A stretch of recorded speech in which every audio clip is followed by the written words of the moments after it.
full Shakti, right? Part of the Panchatattva. Panchatattva is the Lord himself. His first expansion, Baladev, who expands for the purpose of all creation. And then you have the expansion of Advaita Acharya, who specifically represents Mahavishnu and the material manifestations. And then you have Srivas Thakur, who represents all the living entities, the Jiva Tattva. But then you have Gadadhar Pandit, who represents the complete Swarup Shakti. So that Swarup Shakti allows Krishna and Radhika and all the associates in Vrindavan to perform pastimes unimpeded by the conception of their grandeur, of Krishna's godhood, of Radhika's divinity as the supreme goddess. They feel themselves like ordinary people. It's like Naravat Lila. But sometimes, and that's called mugdata, apparent illusion and covering. But sometimes Krishna has the necessity to be fully aware, sarvagya. And so Yogamaya acts in both ways with Krishna. He's simultaneously fully aware and then sometimes not aware of his godhood. And Mahaprabhu is the same way. And Gadadhar Pandit, the same way. At the appropriate time, full revelation of Mahaprabhu's identity and the intricacies of being Krishna in the mood of his devotee, that will be revealed. And other times, he's just absorbed completely in the mood of Radhika and being in separation. So in those instances, Gadadhar Pandit also has full realization of his identity as Srimati Radhika and will reveal that to his most confidential associates. And also is capable and performs the role of fully revealing the deepest and subtle and hidden truths of devotion to those special devotees, right? And that's all what we covered in the Gadadhar Astakam yesterday. So with all that in mind and that background, when we hear how Srila Sridhar Maharaj speaks, then we'll understand he has a particular mood, because he can describe Radhika in a certain way as pitiable. I mean, Gadadhar Pandit, pitiable, like a beggar. And if you don't understand, you're going to think that there's some lack there, something missing. But that's never the case. So, he begins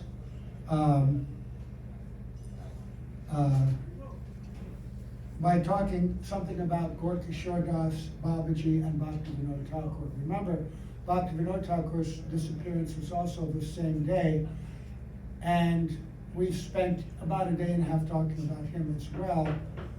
He is called Gaura Shakti Sarupaya.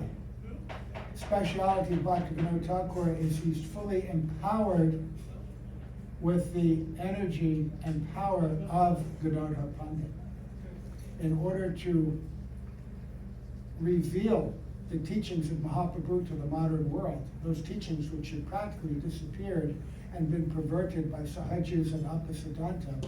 It was only hidden and preserved in the hearts of very special Babajis and devotees in Navadvip and Vrindavan. So a very powerful person was required to come and open that treasure chest up again and write about it and reveal it in such a way that it becomes accessible to people in the modern era. And this is Bhaktivedanta Thakur. Gaura Shakti Sarupaya, right? And so he's talking about his own spiritual master, Srila Bhaktisiddhanta Saraswati Prabhupada, and he says, although Prabhupada took initiation from Gorkishore Das Babaji Maharaj, as suggested by Bhaktivedanta Thakur, still he held Bhaktivedanta Thakur as his real guru. He took Gorkishore Das Babaji Maharaj as Gurudev only by the order of Bhaktivedanta Thakur. Bhaktivedanta Thakur selected for him. Because from his birth, Saraswati Prabhupada was sent specifically to be the assistant and servant and successor to Bhaktivedanta Thakur. And he was with him every moment of his early life. From the youngest age, he would accompany him, hear from him. And as soon as he became competent, at a very young age, he began editing the transcripts of Bhaktivedanta Thakur, going with him, hearing the lectures, filling in for him when required. He was the complete embodiment and reservoir, library of Bhaktivinoda Thakur. We have seen that Prabhupada took Bhaktivinoda Thakur as guru from the internal consideration. He wanted to take initiation from Bhaktivinoda Thakur, but Bhaktivinoda Thakur said, no, from the vision of materialist, I'm like your father. And there would be some criticism and misunderstanding of our role. So you should take as your Diksha Guru Gaura Das Babaji, who was very close with Bhaktivinoda Thakur, very exalted devotee. And after some examination, because Gaura Kishore used to come and visit Bhaktivinoda Thakur when he was in retirement at this Swananda Sukkara Kunj and Surabhi Kunj, these two places in Godrum where Bhaktivinoda Thakur would reside and do bhajan. He would come and meet with Bhaktivinoda Thakur, and they would have extraordinary discussions, very much like the discussions you read in Jaiva Dharma, where all these exalted personalities come together, right, and have these very high-class conversations. Others would come and ask questions. Gaura Kishore Das Babaji was there, Bhaktivinoda Thakur, and at one point, even Jagannath Das Babaji Maharaj would be there, and Bhaktivedanta Saraswati Prabhupada, who at that time Vimala Prasad. So at that time he was able to observe and hear him and watch him, and he ultimately said that why did he take initiation from him? He said, if I had observed anything less in my Guru Maharaj than 100% service to Sri Sri Radha and Krishna, even 1%, even 1 second in a day that was not absorbed in the service of my lordships, then I would not have been able to accept him. But I saw in him complete absorption and complete renunciation from everything material. This I saw in him, and therefore I could accept him as my guru. That's a pretty high bar, right? But for such a disciple as Srila Bhaktisiddhanta Saraswati Prabhupada, it could be nothing less. So, but he's going to go on and give something more about how he saw Gaura Kishore and Bhaktivinoda Thakur. His outside and inside was filled with Bhaktivinoda Thakur, not in the physical sense, but in the spiritual sense. He installed deities of Vinod Vilas, Vinod Ram, Vinod Ananda, and Vinod Pran in many mats. What does Vinod mean? What does Vinod mean? Vinod. What? One who gives pleasure, right? Vinod. Bhakti Vinod, one who experiences and gives the pleasure of bhakti. There's also a Vinod Manjari, a very special manifestation of the power of that pleasure-giving power. Right? We chant our Guru Mantra, right? And within our Guru Mantra, it's Krishna Nandaya, one who is giving pleasure to Krishna, to Srimati Radhika. When I was hearing that mantra from Gurudev, we had previously heard it, and many people take that as Krishna Nandaya, one who's giving pleasure to Krishna.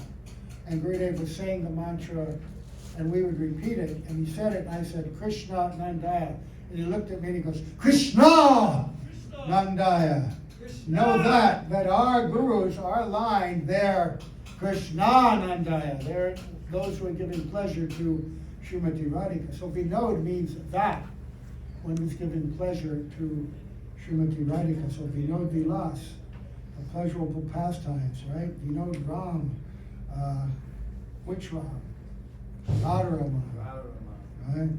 Vinod Ananda. Anyway, we saw his attempt also through his Gurudev Bhaktivedanta Thakur to approach Radha Govinda and Mahaprabhu. It was inconceivable, not possible, without Bhaktivedanta Thakur's influence in him. Once, now listen to this, it's very important now. This is a key to development and advancement in bhakti. Srila Sridhar Maharaj is saying from his own experience. Once I attempted to write something about Bhaktivedanta Thakur, and that became the key to his affection for me. That is, the affection of Srila Saraswati Prabhupada to Srila Sridhar Maharaj. Because I tried to express publicly, in a systematic way, the greatness and character of Bhaktivedanta Thakur, his attention was drawn to me. It is my own feeling that Prabhupada will give everything to that lofty spirit who is a little attached to Bhaktivedanta Thakur. Don't neglect Bhaktivedanta Thakur, thinking, oh, my guru is my all in all. That is true. But our guru is coming in the line of Bhaktivedanta Thakur, revealing what Bhaktivedanta Thakur came to give. Both Srila Gurudev and Srila Prabhupada spoke so glowingly and took so much from Srila Bhaktivedanta Thakur to give to us. Srila Prabhupada's purports in Chaitanya Charitamrita are filled with the statements of Bhaktivedanta Thakur, filled with the revelations of Bhaktivedanta Thakur. His commentaries on Upadeshamrita are drawn from the commentaries of Bhaktivedanta Thakur. This is how the great souls honor their predecessors. They're not coming to give anything new. They're coming to reveal that which had previously been given, even all the way back to Sridhar Swami, the first commentator on the Bhagavatam. One time, one prominent Vaishnava had written a commentary on the Srimad Bhagavatam that he wanted Mahaprabhu to read. And he spoke to Mahaprabhu about it, but when he was explaining his commentary, he said, you know, this commentary, I have surpassed even the commentary of Sridhar Swami. And Sridhar Swami's commentary is not as developed as the later commentaries, you know, Sanatana Goswami, Vishwanath Chakravarti Thakur, and others in our line. He was speaking at a different time, but he was opening up the Bhagavatam now for, you know, to be understood and followed. So he wrote appropriately. And he said, this is exceeding even the commentary of Sridhar Swami. Mahaprabhu did not like that, because we should always offer respect to our predecessors. And he said, I consider one who disrespects or tries to surpass Swami as a prostitute. And there's a double meaning there, because Swami also means husband. So one who tries to go outside the direction or the guidelines of one's husband is like a prostitute. Prostitute in the Vedic sense. There were two kinds of prostitutes in Vedic culture. One was obviously the one like we know today, one who associates physically with other men intimately. But in Vedic culture, they also had a kind of what they use the word prostitute, but it was actually like a society girl. They would go in public and interact, and gentlemen could, kind of like original geisha girls. Original geisha girls in Japan were not physical prostitutes, you know, that was a lower class. But they would sing songs and dress nicely and do dances and engage in witty conversation, kind of like the courtiers in French society, right? So there were society girls, sometimes referred to as prostitutes, but they wouldn't intermingle with men. So when you read in the Bhagavatam about the prostitutes or society girls coming out to meet Krishna when he comes back to Dwarka, they weren't that low kind of prostitute. They were another kind of more refined lady, but they engaged in public interaction, which a wife was not allowed to do. So he said, I consider anyone who rejects or tries to go outside the instruction of Swami as a prostitute. So we are hearing from Saraswati Prabhupada how much honor he gave and how much he was dependent and revealed the instruction of Bhaktivedanta Thakur. And in that line, we do that. We don't jump over our gurus to study and follow the instructions of previous acharyas. We understand them, these previous acharyas, through our gurus. Because sometimes, even among them, it appears they may speak differently or even contradictory. There's a section in the Upadeshamrita describing the gradation of devotees, right, which we just read. And in the commentary of Bhaktivedanta Thakur, it seems a little different than the one of Saraswati Prabhupada. And some years back, in an assembly of Vaishnavas, Bhaktivedanta Maharaj there, Bhakti-Raksha Maharaj was there, one brahmachari asked a question. There seems to be a difference in their interpretation. How do I reconcile this? And first, Srila Sridhar Maharaj said, everything that Bhaktivedanta Thakur has written is correct. Everything that we follow is based on Bhaktivedanta Thakur. He said, but I request that Bhaktivedanta Maharaj talk further. And so Bhaktivedanta Maharaj talked further, and he said, what Srila Sridhar Maharaj has said is correct.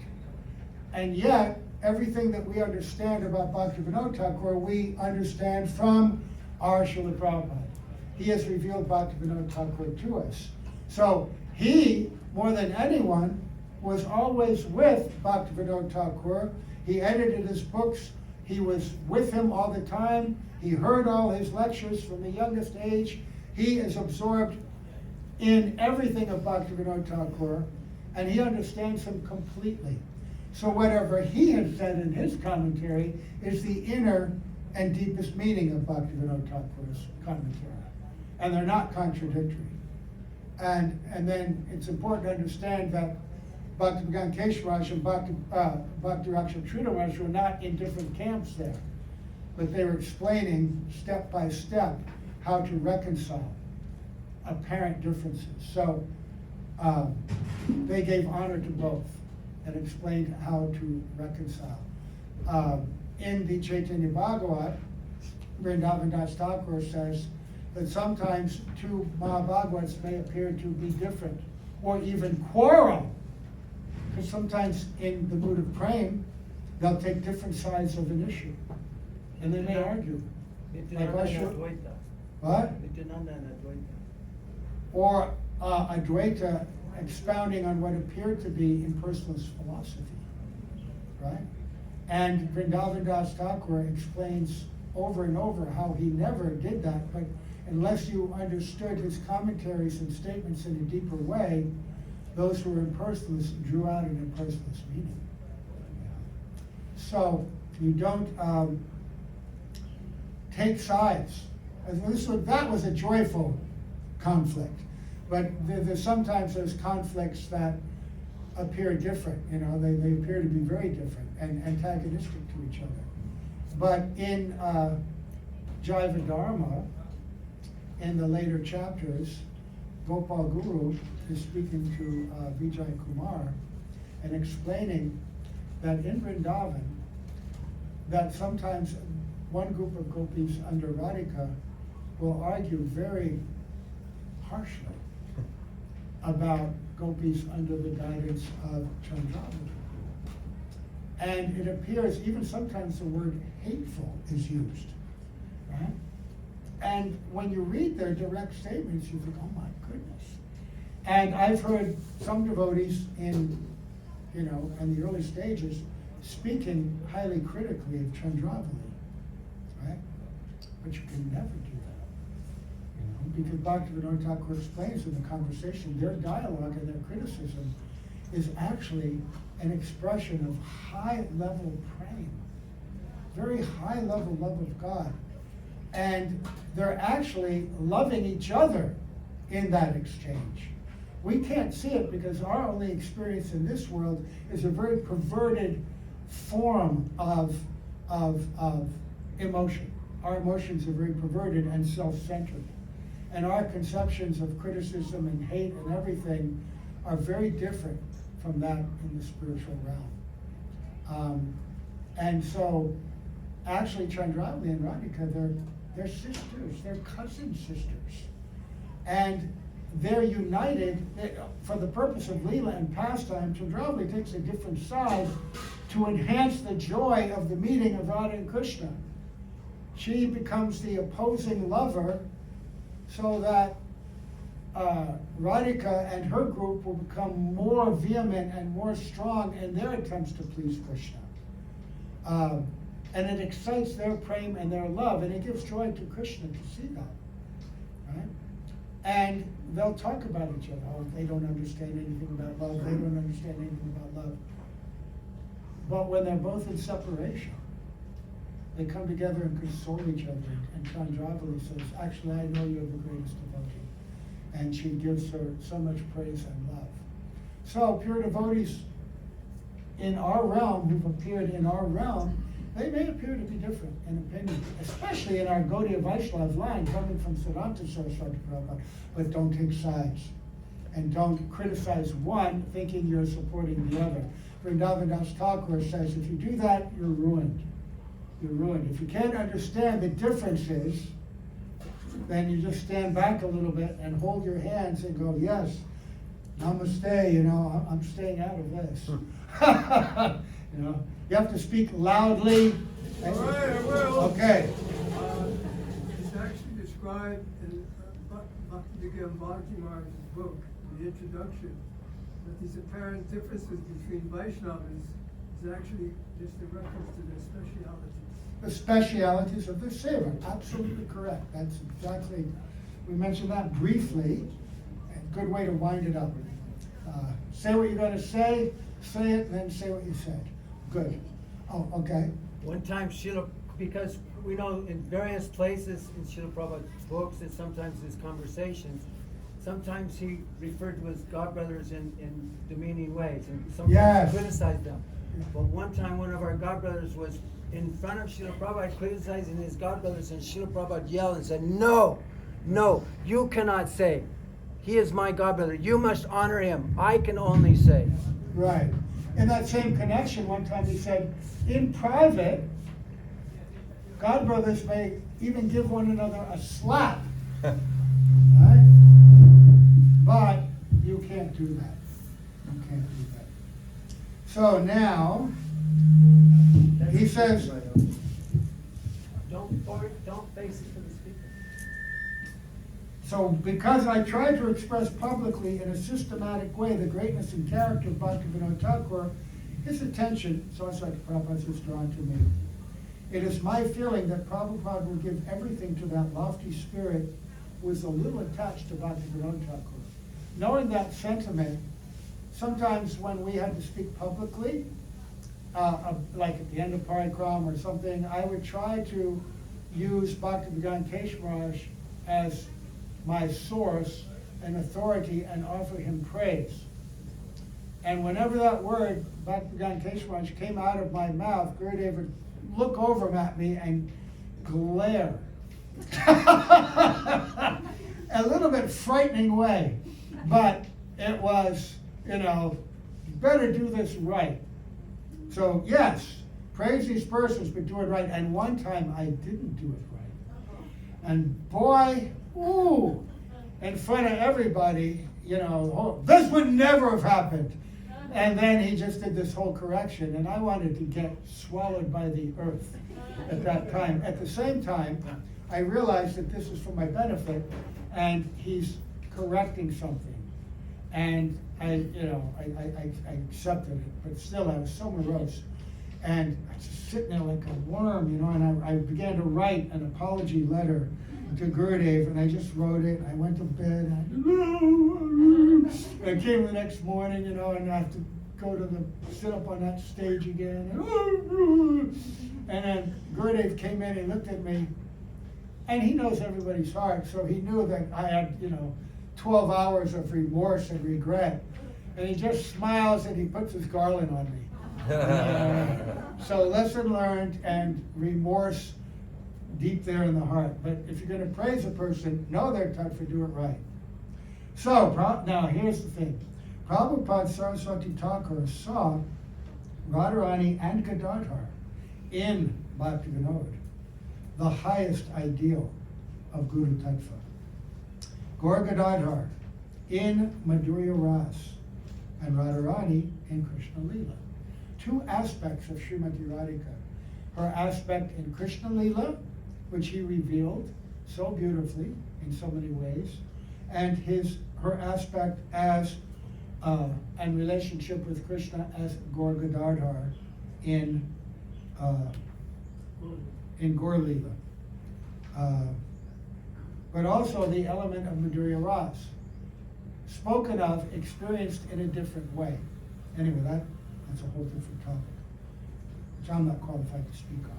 So Prabhupada said that if we raise our head a little higher and look up, then we shall find Radharani and Gurudev. It is Radharani who is instrumental in accomplishing the function of Gurudev from behind. The source of grace for the Guru is coming from the original source of service and love. He used to see Bhaktivedanta Thakur in that light. So among Gaudiya Vaishnavas, this is the most confidential conception of Guru Tattva. We generally embrace the idea of Nityananda Prabhu as a Khanda Guru Tattva, and he was the main anga of Mahaprabhu for spreading the Sankirtan movement initially. Even sometimes Mahaprabhu would say, you cannot come to the Rath Yatra with everybody else, continue to preach. He is the main limb of that. And of course, he empowers all of our line of Guru. It's not exclusionary. We do see him in that way. But the most confidential form of Sri Guru is Srimati Radhika herself. He said, it is Radharani who is instrumental in accomplishing the function of Gurudev from behind. The source of grace for the Guru is coming from the original source of service and love. He used to see Bhaktivedanta Thakur in that light. Who else says that? Actually, if you read Madhurya Kadambini, I think it's in the third shower or second shower. Anyway, Vishwanath Chakravarti Thakur and then Gurudev is elaborating that Sri Guru is empowered directly with the most important Shakti of Srimati Radhika, the Karuna Shakti, the Shakti of compassion. And that Sri Guru this is injected into the heart, carried into the heart of Sri Guru, and that Guru is given the power to go anywhere by their own will and with their own discretion to share that quality of compassion. And that compassion is coming from where? Who's the source of all Shakti? Radhika herself. Chaitanya Charitamrita says she takes her bath. First bath or second bath? First bath. In the nectar of compassion. Radha Ramananda is explaining that to Mahaprabhu. She is the very embodiment. Her effulgence is composed of compassion. Her effulgence embraces Mahaprabhu, which is why he is Patit Pavan, the most compassionate avatar, and that's coming from Radhika. And so all gurus, that quality of compassion, that power of compassion is coming from her. And he says, he saw that in Bhaktivedanta Thakur, Gaura Shakti Sarupaya. Satchadari Tvaina Samasta Shastraya. We are asked to see Gurudev not as opaque, but as transparent to such a degree that through him the highest conception of service, the first conception of service, can be seen. That's a very beautiful statement. The highest conception, the first conception. Radhika is the first conception of service. Right? She is Krishna's whole and complete service, Shakti. She is service embodied, manifest. And from her, all other sevaks expand. Right? Baladev is the source, he's the predominating deity of the Sandini Shakti. But he's not the Shakti, he oversees it. The Shakti is coming from Radhika herself. So Sandini Shakti is responsible for the creation of the Dham, all the different forms, even the forms of Radha and Krishna themselves. All the gopis, all the cowherd men, all the Jamuna, the trees, the birds, the bees, the sky, the clouds, everything is coming from Sandini Shakti, right? From Radhika herself. She is the power by which all forms of service manifest. And all the different moods of service. She embodies Madhurya Ras, of which she is the highest expression. Hey, Tapasvi Maharaj! Jai! I'm missing him so much. Used to come and visit us in Bangalore. Back in the day. Back in the day. So yeah. sweet.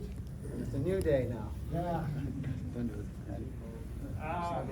Sorry to disturb you. No, it's not a disturbance.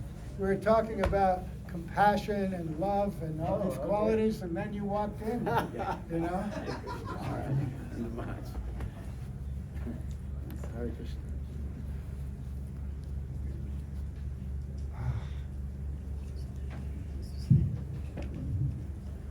So transparency, it means Guru is transparent, that which is coming up above comes purely and completely through such a Guru without any taint of anything separate, but also for the disciple, they are capable of seeing within and through Sri Guru all the way through our Guru Parampara to Srimati Radhika herself. Because that is who Guru represents. Right? So beautiful language. That we are asked to see Gurudev not as opaque, but as transparent to such a degree that through him, the highest conception of service, the first conception of service can be seen. It can be obtained there. If we are earnest, then we shall find the highest link from the original source. We are requested not to see Guru as limited in his ordinary personification, but as the transparent mediator of the highest function in his line. Srila Prabhupada used the words transparent via media, right? Which I have to admit, I only understood a little bit. I have to admit, I still understand a little bit only, but a little bit more every, year after year, a little bit more. The transparent media.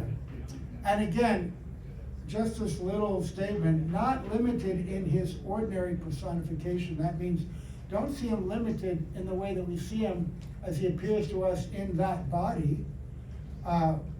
Just like we see the deity in a limited way. We think they're made of brass or marble, or this is my deity and they're painted like this and they were made here, but that deity was made there, and look how nicely they're made compared to this deity. This is bogus vision.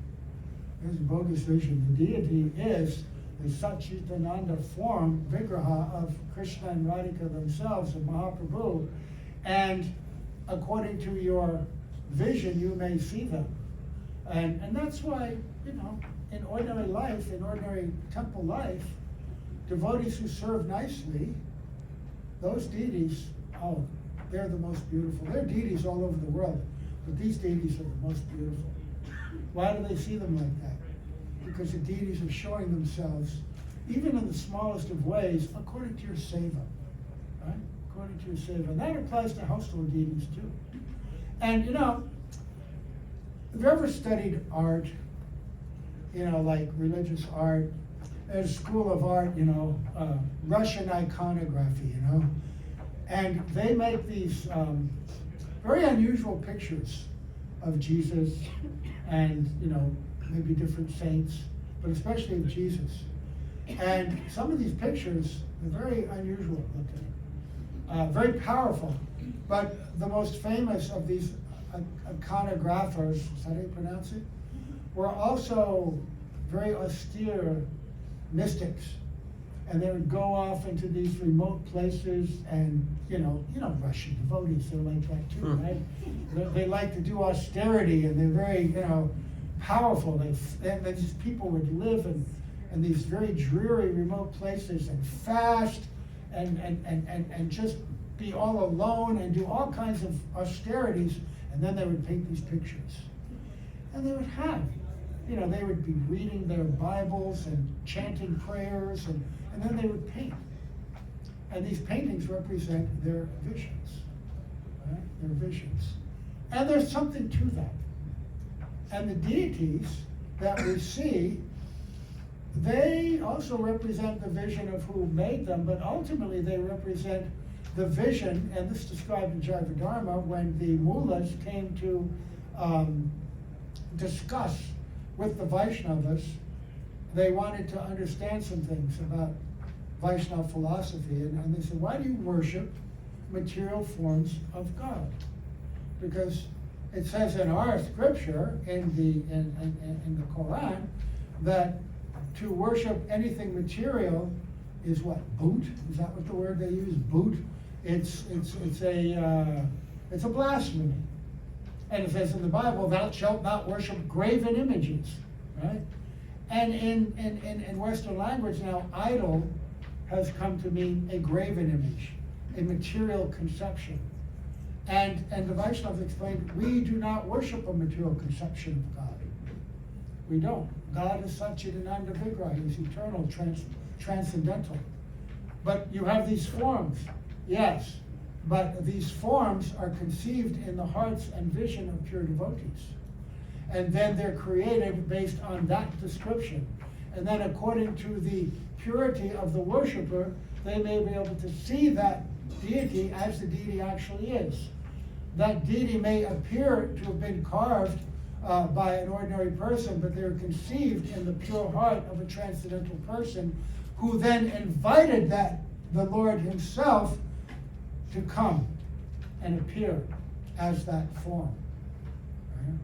And so, how did I get into this?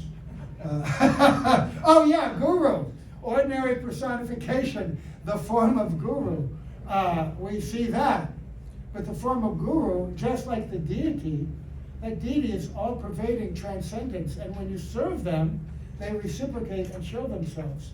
And so, don't misconceive. Sometimes when we bathe the deities very nicely, all of a sudden, oh, look how shiny they are. Somebody polished them and now they're shiny. Somebody served them beautifully and did abhishek, and they allowed something more of their natural effulgence and beauty to be seen. The cause is not mundane, the effect is not mundane, and the more we learn to serve the deity, the more they will reveal themselves. There's a really funny story of Srila Prabhupada and Shuki Kirti, and they were in India, and they didn't have the temple yet in Bombay, but they had this small temple, and Srila Prabhupada had some quarters next to it. And they brought the plate in, they were offering to the deity, and Srila Prabhupada said, oh, they're eating now. Can you hear them?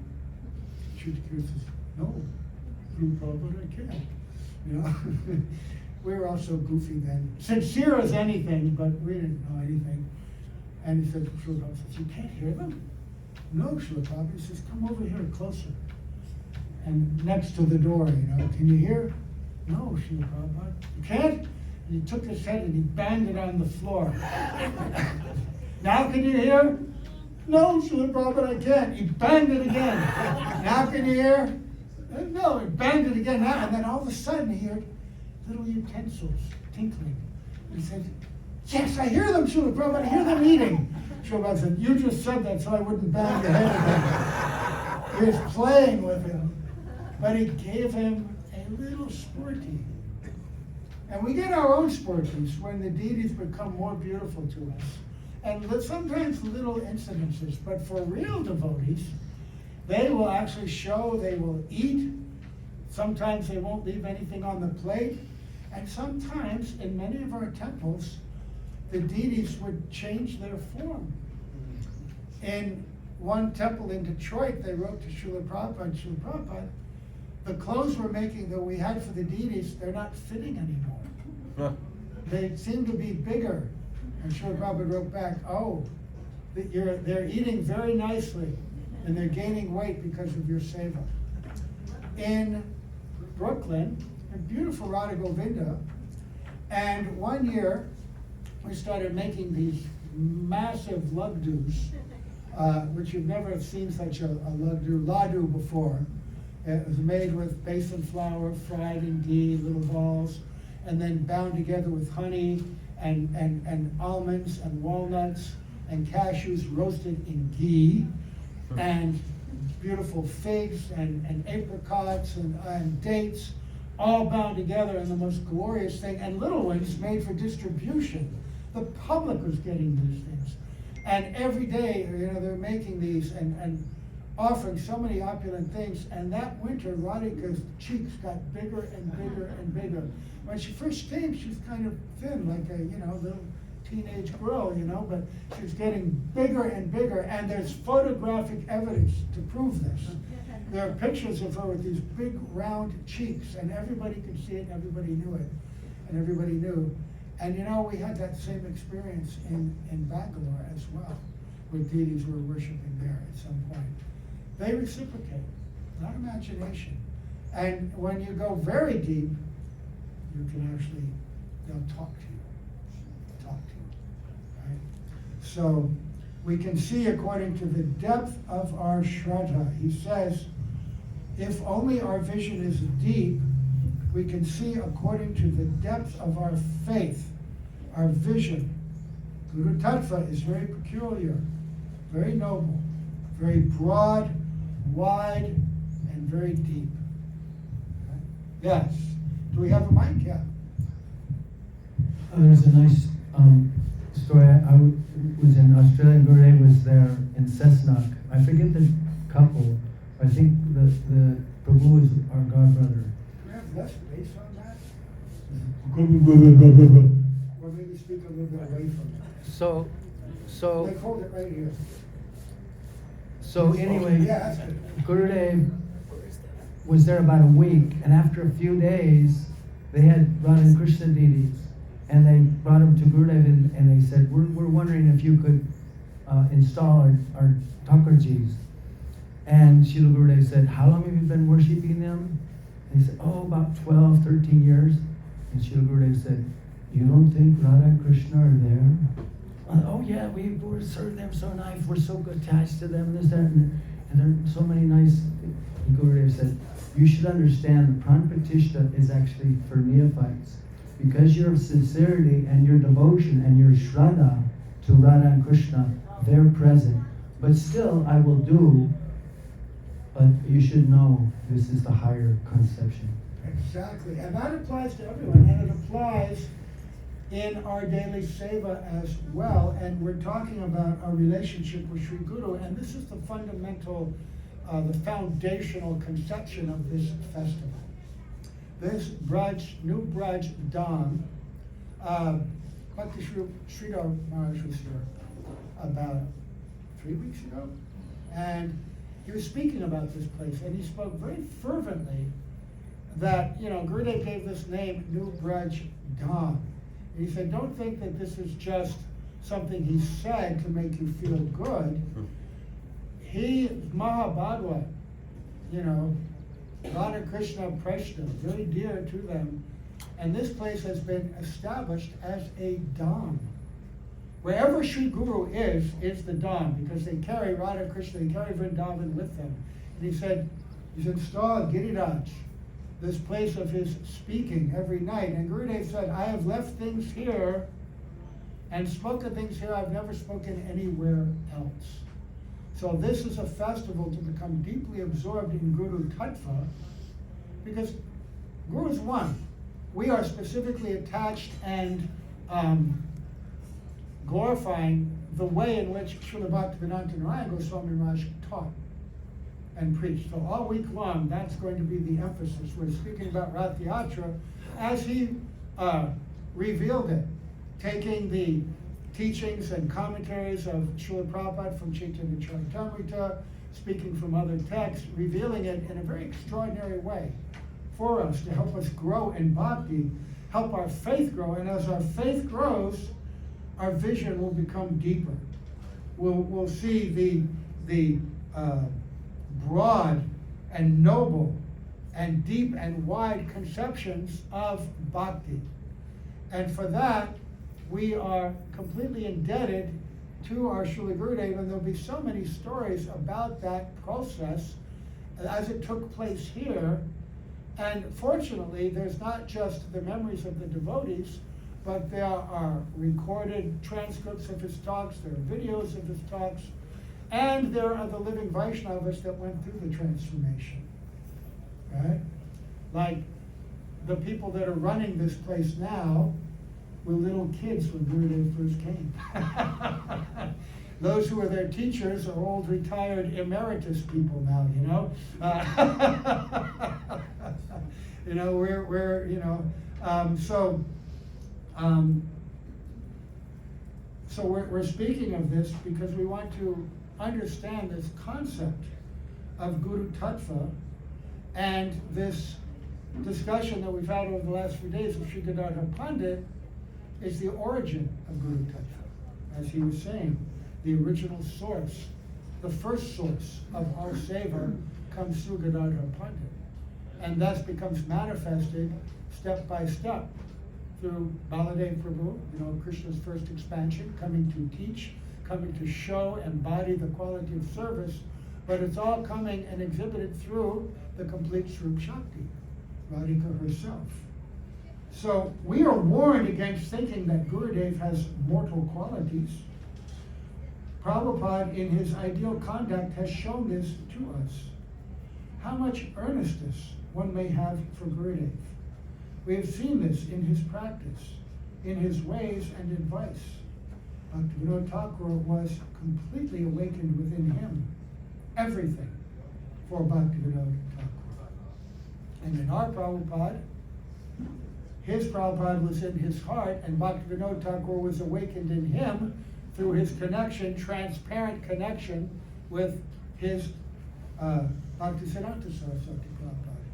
And our Srila Prabhupada spoke so glowingly of Bhaktivedanta Thakur and linked his own mission to him.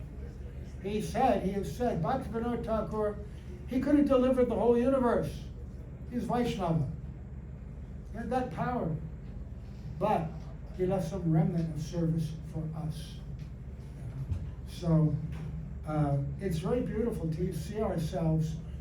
It's one thing to see ourselves in connection with our own Guru.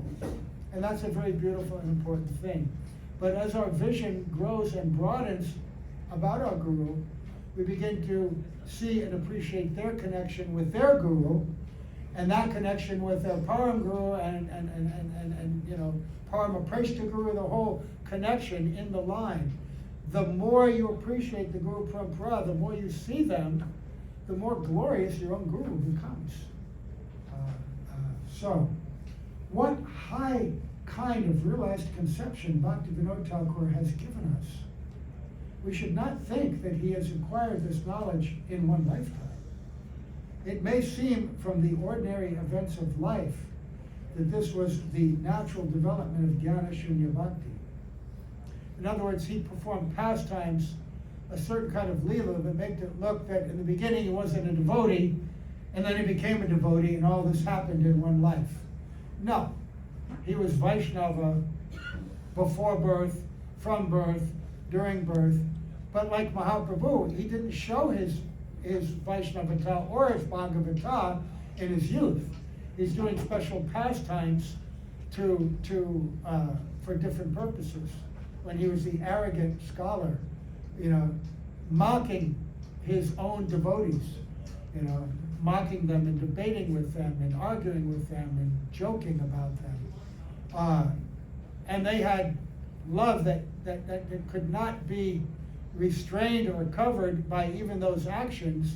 They continued to have love for the object of their love, but they just thought, oh, if only Nimai were a devotee. Nimai is so wonderful, he's so beautiful, he's so charming, everything about him attracted their minds and hearts. Oh, but he's not a devotee, he's an arrogant scholar. Oh, there he is again, he's going to try and engage us in debate. Run, let's take this side road. And he'd capture them anyway and laugh at them. And then, in his own arrogant way, say, I know you want me to be a devotee. I'm not as fortunate as you, Gadadhar. You're a devotee from birth. You'll always be a devotee. You're a great devotee. But I'm going to tell you right now, one day I will be a devotee also. And I'll be the greatest devotee. I'll be such a devotee, because again, showing this pride, I'll be such a devotee that even Lord Brahma and Lord Shiva will come and worship me. Oh, Vishnu, why does he talk like that? Oh, Kolavecha Sridhar, Why are you worshiping the Ganga? You should worship me. I'm the husband of the Ganga. Oh, why is he saying that? Vishnu, Vishnu. And then the next day, oh, is he coming to my stand to take vegetables? When is he coming? When is he coming? They had this love. It couldn't be obscured by his early scholarly pastimes. It was just enhanced in a special way. So Bhaktivedanta Thakur did pastimes for a special purpose. Our Srila Prabhupada did pastimes as a householder for a special purpose. You could speak for hours on their Leela as householders and what they accomplished, outwardly in the devotional sense and inwardly in the hidden sense. It's remarkable, but never see Guru just according to how you perceive his body. Right? That's what we were reading. That's what we just completed in Jaiva Dharma. I'm not sorry, Upadeshamrita. Just as Bhava Jani Dosha. Never consider the Vaishnava externally. You may see some form in their body, in their nature, in whatever. He doesn't know that verse, you know. And sometimes Gurudev would say, he'd turn over and look at Padmanabha Maharaj, who he'd been traveling with for years. What name? What name? You know. Even Madhavai's name he would forget sometimes. Why? Because they're in this plane, you know. They're internal. And sometimes as they go later years, they're more and more internal. You know, they spend many years interacting with us outside. Even Bhaktivedanta Maharaj, Gurudev said, my Guru Maharaj, he didn't know so many shlokas, you know, or he wouldn't quote so many shlokas, but he kept Srila Vaman Maharaj with him all the time, was an encyclopedia who knew every shloka from anywhere. But that was to engage him in seva and to glorify his own devotees. So then, what kind of realized conception Bhaktivedanta Thakur has given us?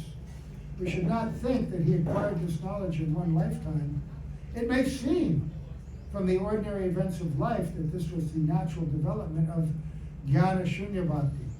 That's the kind of bhakti where it's Jnana, but it's heard from self-realized souls. It's what Mahaprabhu heard from Ramananda Roy, Jnana Prayasa Mudapasta Eva.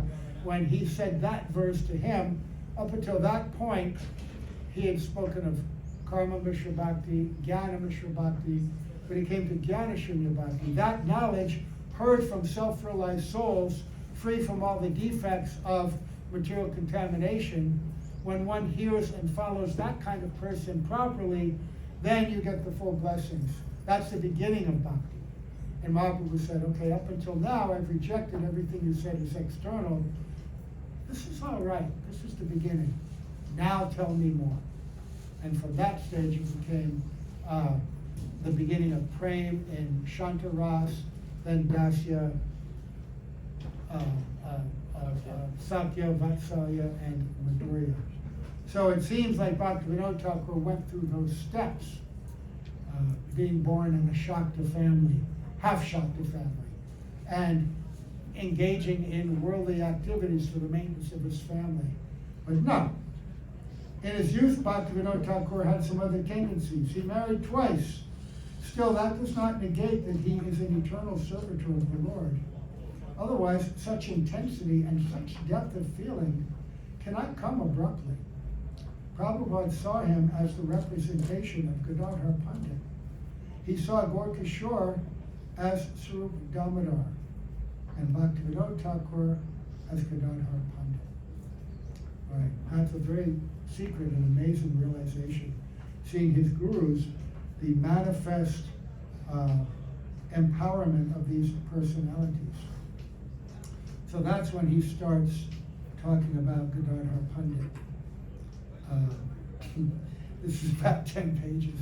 I was going to read this, didn't even get to it. There's so much to say, so instead, I'm going to say something about Gurudev in the same light. That since this festival is in glorification of him, in Srila Gurudev's early childhood pastimes, he was born into a very well-established and respected Brahmana family, right? In Tulwari, this little village, Brahmin village in Bihar. And they were like zamindars, like the family of Bhaktivedanta Maharaj. They had a lot of land, and they were very respected. And they used a lot of their wealth for hosting festivals and pundits and organizing, very special festivals, especially involving Lord Ram. That's one of the traditions in Indian village life, that different troops, drama troops, would come and do very elaborate recitations and plays in glorification of the Leela of Ram, Sita, Hanuman, all Ram Leela, Krishna Leela. And this way, villagers were educated and absorbed in the pastimes of Puranic literature, Mahabharata, Ram Leela, like that. And Gurudev was trained as that as a young boy, and but he had a special inclination towards these things, far beyond his years. When we do all of our pastimes and katha here, the kids are running around everywhere, right? That's what kids do. Once in a while, one of them may come up and sit for a while, and nicely, they're hearing, but mostly they're inclined to run around. That's the nature of kids. And during the time of Narottam Das, Srinivas, Uddhava, all these great personalities, their friends would do that, right? But they wouldn't. And Gurudev also wouldn't. When these things were going on, he would sit and listen attentively. He would go with his father, and all the other kids might go to bed, might be off playing. He would sit all day and all night, completely content to hear this kind of Leela. And he had a very advanced understanding and absorption in these things, and inclination. And whenever there was a powerful personality or a sage nearby who was conversant in these subject matters, in this Bhakti Tattva, he would go and listen from them and question them. And at a very young age, developed very deep conceptions. And still, nevertheless, at a certain time, he was required to get married and get a job. And so he did. But he did everything, just like our Srila Prabhupada and Bhaktivedanta in their worldly life. He did it in a super expert way. And just like those two personalities who are always, Srila Prabhupada, as soon as he graduated, he was put in charge of a factory of Jagadish Chandra Bose. I think he's related, one of these Bose family guys, A very important pharmaceutical factory, he was put in charge, he was so expert. And at a young age made his own factory and his own business, and was an expert manager. It was predicted that he would become one of the very wealthiest people in all of India. He had all these qualities of expertise. Bhaktivedanta, we spent some time a couple of days ago speaking about his early life and how expert he was as a magistrate and judge, such that he was always sent to the most difficult places in the world, in the world of India, of the British Raj, to adjudicate, oversee, and take care of problem areas. He was so expert. And Gurudev, he applied for and took the exams to become a policeman. And at that time, India was still under the Raj, the British Raj.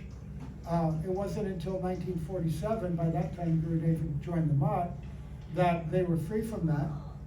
So the exams were there, and there were certain requirements, like knowing English, being educated, being expert. They were, these policemen, not like the guys today.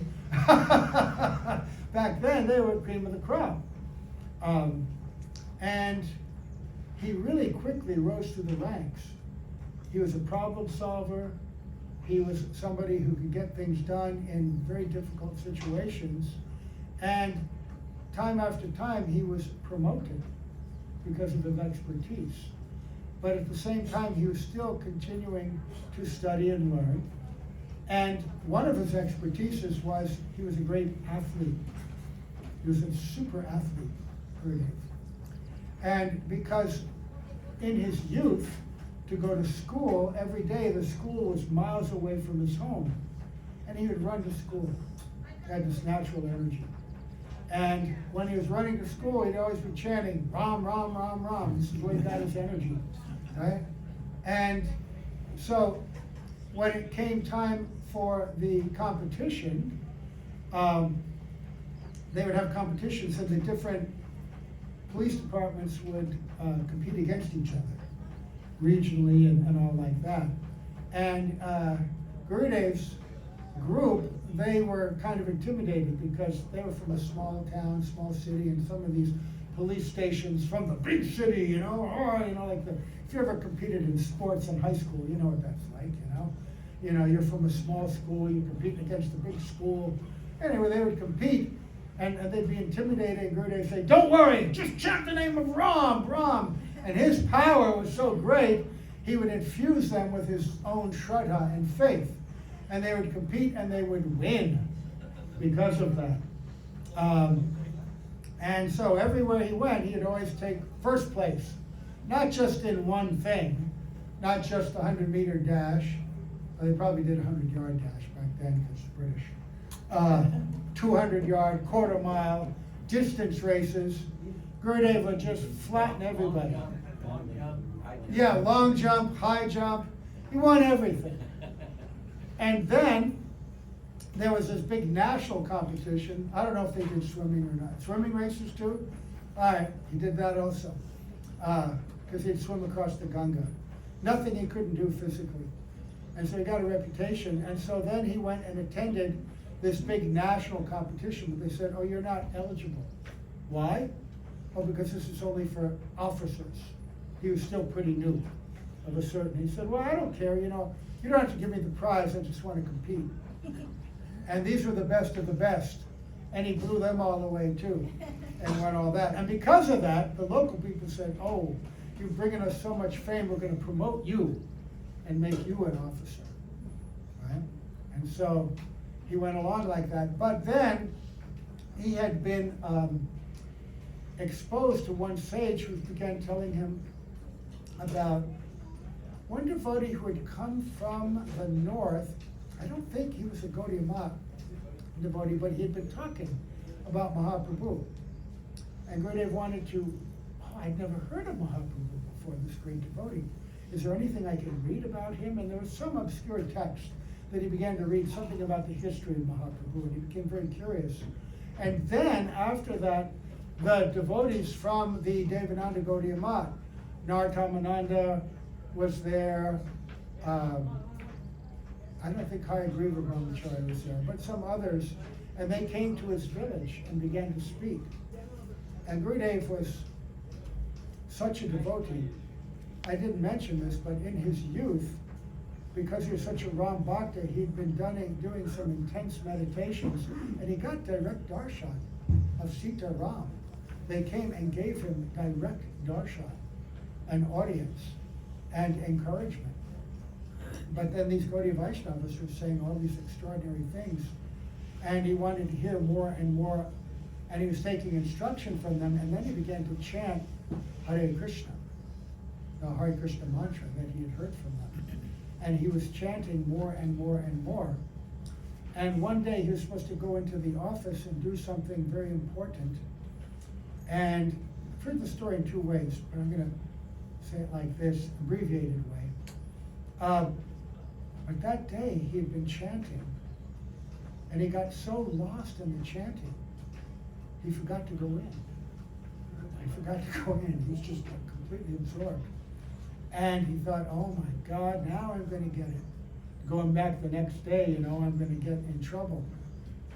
And he went back the next day, and the supervisor, the regional supervisor that had come, began to praise him and said, oh, you know, Narayan, poor Narayan, you are so expert.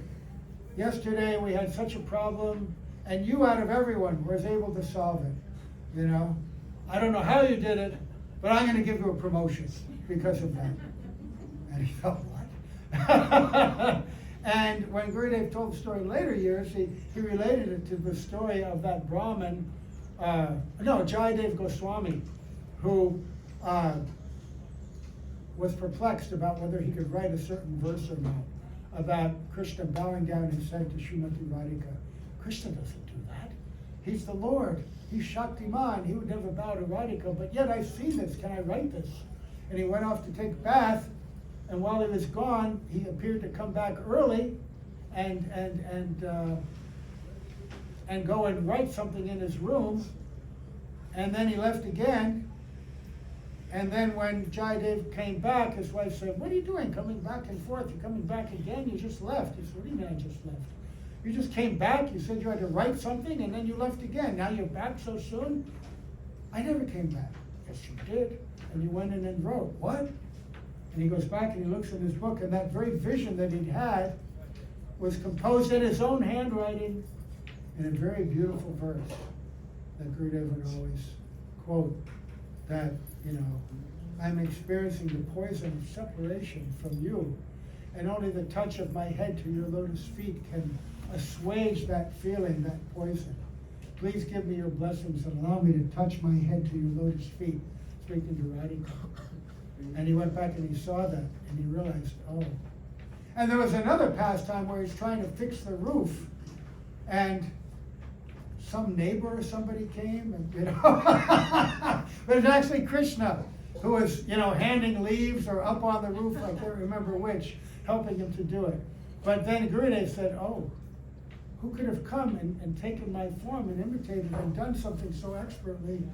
I was absorbed in Sri Nam, and Sri Nam and Nami are non-different. Krishna must have done that." And then there was another pastime where there was a document, there was a case that had to be resolved.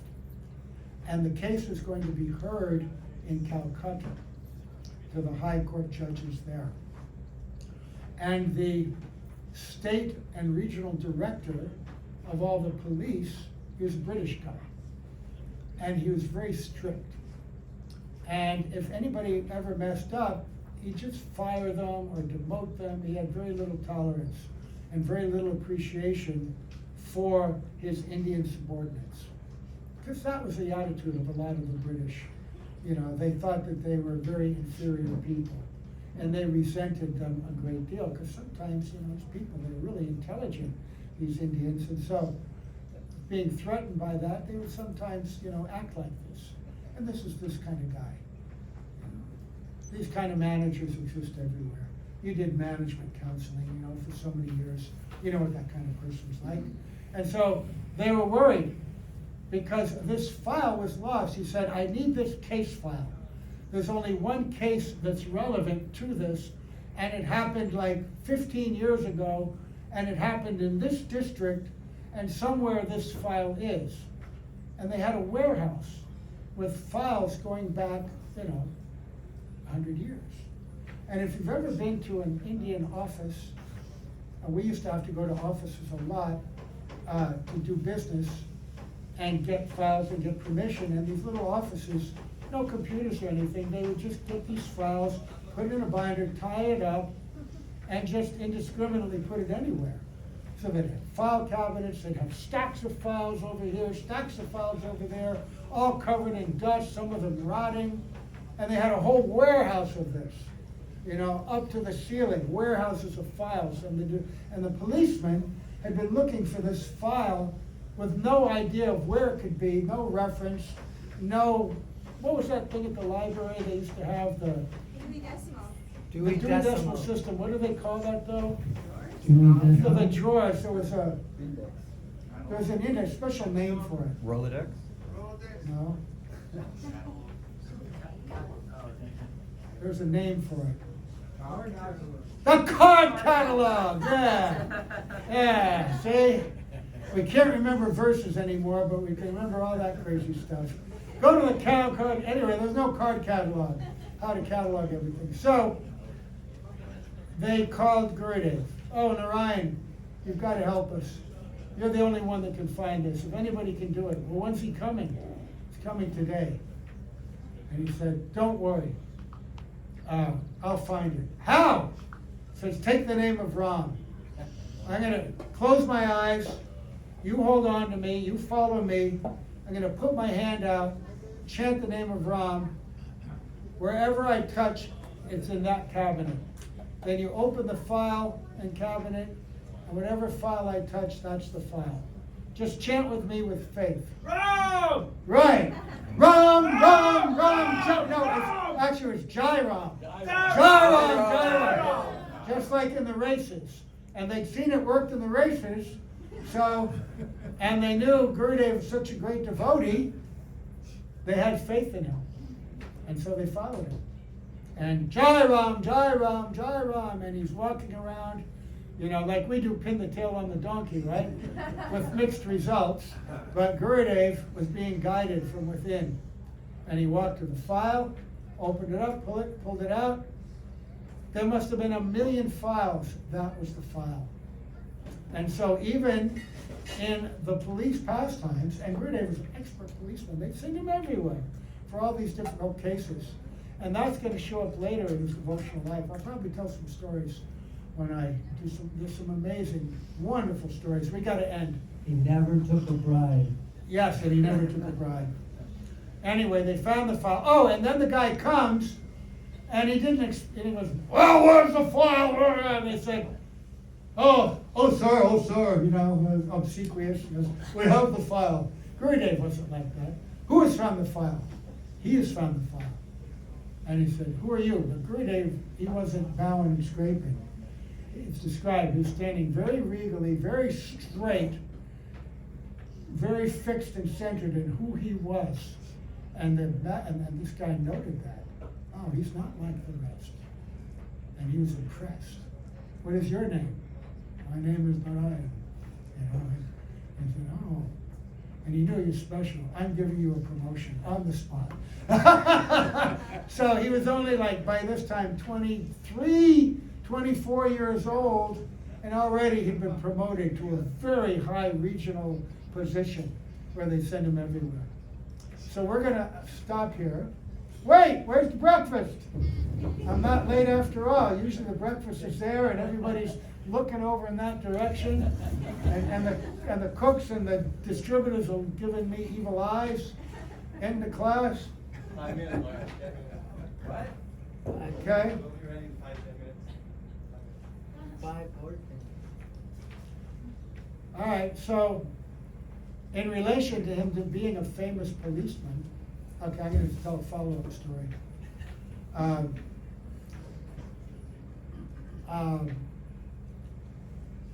When Gurudev was in the Devananda Gaudiya Math,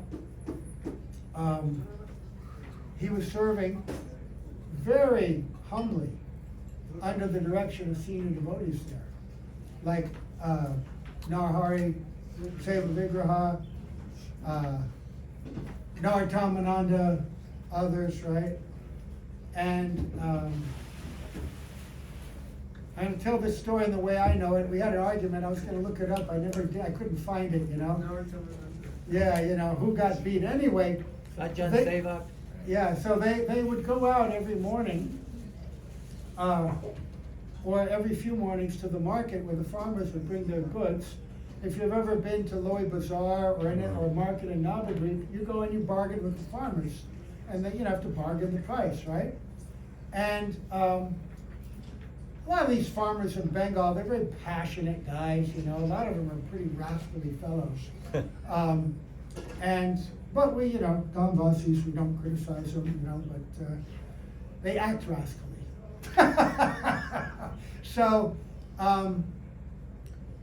Gurudev went out one morning with Narahari Seva Vigraha or Nartamananda, one of those two. And they were bargaining with the farmers. And they wanted to get the best price for the mat. And they knew the price, their experience. But one farmer became very irate. You give me the price! No! And he hit the devotee, who was either Nartamananda or Narahari. Both very senior and both very influential in Gurudev's spiritual life. He had great regard and honor for them, the dear godbrothers of his Guru Maharaj. And Gurudev became incensed. And Gurudev, remember, he's very powerful, used to be a policeman. So he picked up a stick that farmer had, big bamboo stick, they call them lathis, and he whacked this farmer. Now the reason I use these bamboo is because it's so strong it never breaks. But Gurudev whacked him so hard the stick shattered. And the guy fell on the ground writhing in pain with the broken stick. And the farmers went nuts because they're tribal, they're like gangs. And when one of theirs gets attacked, they all rally. And they just went crazy and they wanted to beat Gurudev and the other devotees. So Narahari Seva immediately took him and locked him in one of the rooms in the mob, because they have the locks that can lock from the outside, while trying to pacify the crowd. All right, But it didn't really pacify them, and things got really heated, and they called the cops, and then that evening they came with the cops, and a huge mob, giant parade. And so the more of them there are, the more agitated they became, right? It's called, mob mentality. Kill the soldier, kill the soldier. COVID's right. Yeah. I was the object of one of those mobs once, Barely got away. I'll tell that story another time. It's pretty hilarious. But it's given me insight into the mob mentality in India. So, they came and they were prepared to kill him. The cops said, "Who is this person who has done this? Bring him here immediately." And first Bhaktivedanta Maharaj said, "How could you?" They're saying, what are they saying? They're saying that he beat this person and he beat all the farmers. And Param Gurudev says, one man beat all the farmers? Do you believe this? And the cops, they knew Param Gurudev, but they said, still they've testified. We have to see this person and see his testimony. And so Gurudev says, Param Gurudev says, bring him out. So Gurudev comes out, regal, unafraid. Is Gurudev ever afraid of anything? Never. So he comes out and the cops say, "What is your name?" "Narayan Tiwari." "What? Narayan Tiwari? The Narayan Tiwari?" You have to understand that Gurudev, his name was famous among police all over Bengal, Bihar. He had been sent everywhere. He had a reputation. He was a known man, Said, "The Narayan Tiwari? The policeman?" "Yes, that was me." And then immediately, "Oh, he's one of us." So it no longer was they were from the same village as the mob. "Oh, he's one of us." Not just one of us, but among the best of us. And they're all talking, "Oh, Narayan Tiwari, oh, tell us about this, tell us about that." And they turned on the mob and said, "You all go away from here." Said, "And don't you dare come back and ever accuse him of anything else again." Gurudev had that effect on everybody. So even the appearance, the ordinary pastimes that they would go through, just preparatory. So they could engage in amazing pastimes and do amazing things later. As Prabhupada used his business expertise, as Bhaktivedanta was so expert in so many ways. As a young man working with his uncles in the newspaper, editing and all of that, and thus knew the power of the press and went on to use that. So we'll stop here. Now, at 10:30 or so, there's bhajans, and then at 11, there's classes that are going to be held till about 1. And then in the evening at 3:45. Yeah, or earlier, are we bringing up Lord Jagannath today? Lord Jagannath today. So, 45? No, we'll bring him up right before Guru Puja, at the end of Bhajan.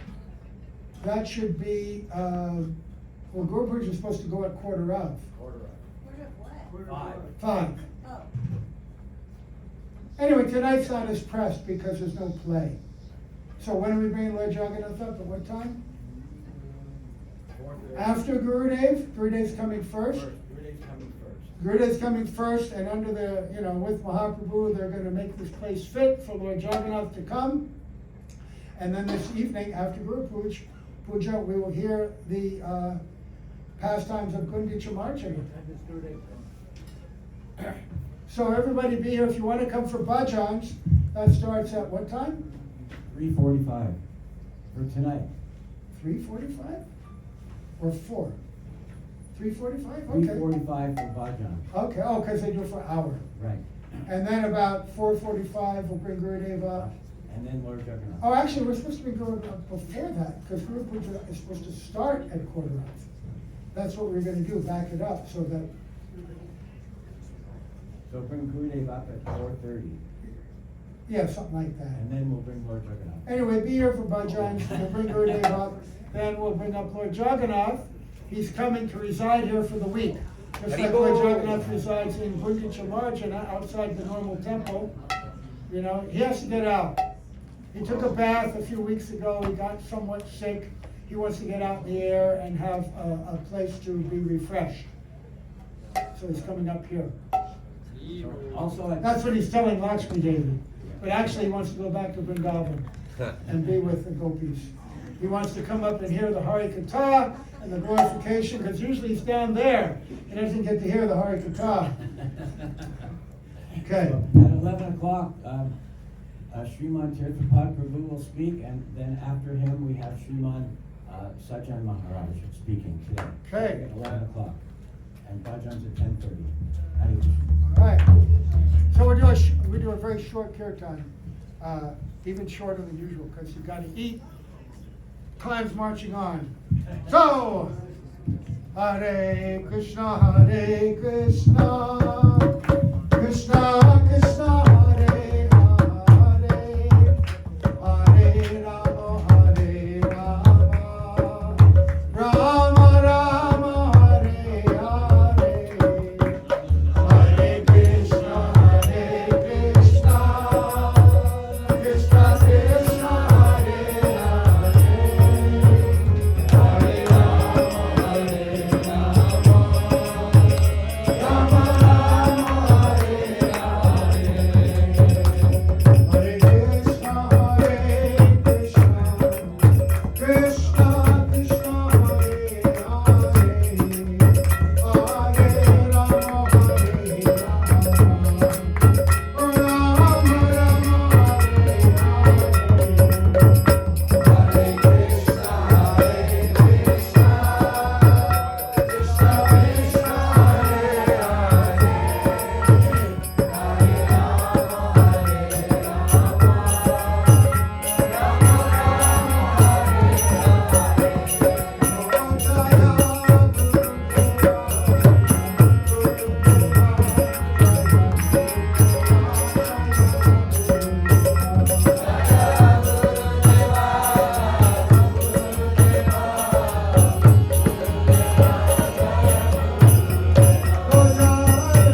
Shri Gadadhar Pandit ki jai, Shri Gundicha Marjana Mahamahotsav ki jai, Ram Prasad ki jai, Ananda Gauri Vaishnava ki jai.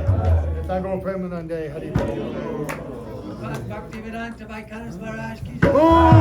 Bhaktivedanta Tapasvi Maharaj ki jai. Ananda Koti Vaishnava ki jai. Nitai Gaur Prasad Maharaj ki jai.